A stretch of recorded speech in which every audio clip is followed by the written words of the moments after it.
All over the world, governments are now prosecuting whistleblowers who expose theft, corruption. We saw the NSA involved in a bunch of thieving. One of their people blows the whistle on it. They indict him. He just got probation last week. We see this whistleblower being killed, telling neighbors they're coming to kill me, hiding in his house in the dark. The police show up and tell the press, don't worry, nothing going on here. And then talking to Tony-Gosling, he's talking about conservative members of the Conservative Party instead of the David Cameron carbon tax internationalist, who were just, part two of Gordon Brown, trying to basically dominate England and control it. Is that what you were getting at, Tony-Gosling? Yes, Alex. I mean, essentially, we're talking about a lot of retired military, a lot of retired professional people really make up the establishment. And the establishment in this country is like a big oil tanker. Cameron is trying to turn that oil tanker around, failing miserably, letting down the party. Many people in the party, including Christopher Shale, who was David Cameron's immediate boss, he died at the Glastonbury Pop Festival a few weeks ago in mysterious circumstances. He was saying, in a leaked memo 2 days before he died, that the Conservative Party was losing its way, were a bunch of spivs, and this kind of thing. And so you can see what's going on here. You've got basically Cameron is a kind of infiltrator inside the Conservative Party, and they've realised this now, the Tory Party, or at least many of the traditional Conservatives in the establishment, and they're trying to get rid of him because they know he'll lose the next election and destroy the economy if they let him stay there. And you've got all these deaths taking place, which shows this is only the tip of the iceberg. Blackmail, private intelligence groups, you name it going on. Stephen Corbett, what do you... Stephen Corbett, James-Corbett. I was playing Stephen Corbett earlier.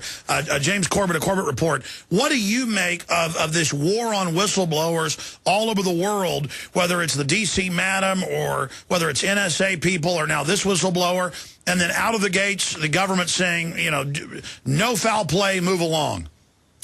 Right. Well, it's pretty obvious what the agenda here is overall, and that's to try to discredit anyone who does step forward with information from behind the scenes, because obviously that's the type of thing that can bring down governments. And I had a report up recently about the types of organizations that are supposed to be protecting whistleblowers, like the Project on Government Oversight and other groups like that, that are supposedly about saving the whistleblowers and protecting them, but are, actually funded by the very foundations that are run by the Rockefellers and Carnegies and the usual suspects who have a vested interest in making sure that the truth doesn't get out. But I think another aspect of this whole Murdoch scandal that I hope doesn't get lost, and I've got a huge video report going up in the next couple of hours on corbettreport.com, so I hope people will get that out, because it contains some of the clips of, for example, Murdoch talking about how he tried to use his media in the United States to shape the Iraq war policy and to try to promote the Bush war doctrine. He said that in Davos 2 years ago. That's right, exactly, to Bilderberger Charlie Rose, who was interviewing him at the time. And I also got the clip of the Fox PR propaganda video that they put out about how they deliberately, consciously insert global warming propaganda into as many different shows as they possibly can, so that they can help indoctrinate people into the green agenda. While leading the conservative movement, just like David Cameron is a wolf in sheep's clothing, leading the Tea Party opposition type folks in his country. Absolutely on target. Take a look at James Murdoch, the guy who's obviously been being groomed to take over the whole kit and caboodle once Papa Murdoch dies. He's not only a non-executive director of GlaxoSmithKline, the wonderful, nourishing manufacturer of all those good, hearty, healthy vaccines, but he's also married to a woman who works for the Clinton Climate Initiative. So we have another billionaire family that's so obsessed with carbon footprints and all of this, and the neo-eugenics of depopulation. So again, it just keeps going down. And that's why they've got Bill O'Reilly endorsing carbon taxes and VAT, because the big bankers in Murdoch are pretty much exempt from taxes. They want to raise our taxes. So in reality, they're funding Hillary Clinton and the rest of it. And News Corp paid negative taxes last year. Yeah, I'm going to go into overdrive. Main show's over. Internet only coming up. Stay with us. And I could have Tony-Gosling, James Corbett on, Stephen Corbett on for hours. Discussing this News Corp thing. This is not just about phone hacking. This is a much larger situation. That's why these deaths are involved. And I wanted to go back to Tony-Gosling and then finish up with James Corbett. Tony, looking at the tea leaves, from across the pond, it looks like News Corp is floundering around, even though their stock of News International and the News Corp went up yesterday after the hearing. Do you think Murdoch's going to be able to survive this? Where do you see this going? I really don't think Murdoch can survive, because it's like an express train, this story. There's so much more to go.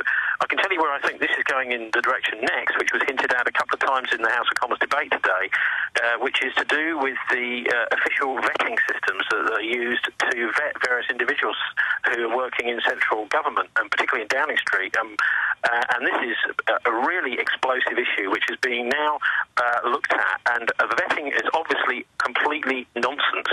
Andy Coulson, this guy who's it now seems is a major criminal, has been working in Downing Street for the last 2 years. He only resigned fairly recently. But this was several people are now asking, what about this vetting system that said that Andy Coulson was a fit guy to work for you, Mr. Cameron? So yes, this is coming home to Cameron. I think Cameron ultimately will have to resign over this. Why are they saying this hurts the Queen? I think the Queen is trying to stay a little bit away from it. But let's not forget, right, the vetting system is absolutely crucial. They try and keep it secret, but the company that does the London Underground security system is an Israeli firm which wasn't properly vetted, and this is run by this guy, Daniel Bodner. It's called Verint Systems, and they were Converse Technologies until they changed their name. And as you know, this is the same company that was responsible for the massive Amdocs scandal around about 2000. And this is the Israeli military running a private firm which is running all of the security on the London Underground system. These are the kinds of lapses in vetting, which I think is where this story is now heading. Well, they're not lapses. If they can't get British intelligence to do what they're told, they'll bring the Israelis in. They would much rather have a company which is actually accountable to do things like public transportation, security. This is what the passengers and the people of London want. But what's happening is they're using these crooked and corrupt vetting agencies to actually implant the enemy into the heart. Sure. Tony, it's clear we're going to have to get more updates from you this week and next week as this develops. Thank you so much for spending time with us. I don't Rupert-Murdoch anymore. This man is Moloch. I understand. Murdoch. Thank you, Tony. We got a minute and a half, 2 minutes. Last word. James Corbett, go ahead. Well, okay, just to back up what I said before the break, News Corp made a $10.5 billion or so dollars in pre-tax profit over the past 4 years, 2007 to 2010, and they paid, guess how much taxes? They paid negative $4.5 billion. They actually got $4.5 billion back in taxes. So this is exactly the type of crony-capitalist system that we've been unfortunately force-fed into, and that's exactly why these types of mega conglomerates are always going to be able to buy whatever politicians they need to get whatever regulation they need to do whatever they want. And that's exactly why I think ultimately the real solution to this is in the hands of the people, because the people vote with their dollars, and if they don't support these massive mega corporations, they will fail. I mean, we can make a difference, and I think we have to start doing that, because clearly the government's not going to do it for us, and the police agencies aren't going to do it for us. This scandal is too wide, too big. But again, I think this is a golden opportunity for people who are trying to expose this type of collusion, because here it is right out in the open. It's playing itself out on the TV for the dumbed down sheeple to imbibe every night, and they can't get away from it. This is a golden opportunity to shove this in people's faces and really expose what the system is doing. Well, I like the area you got into earlier, how they lead the carbon tax groups, they lead the forced inoculation groups, the Murdoch family.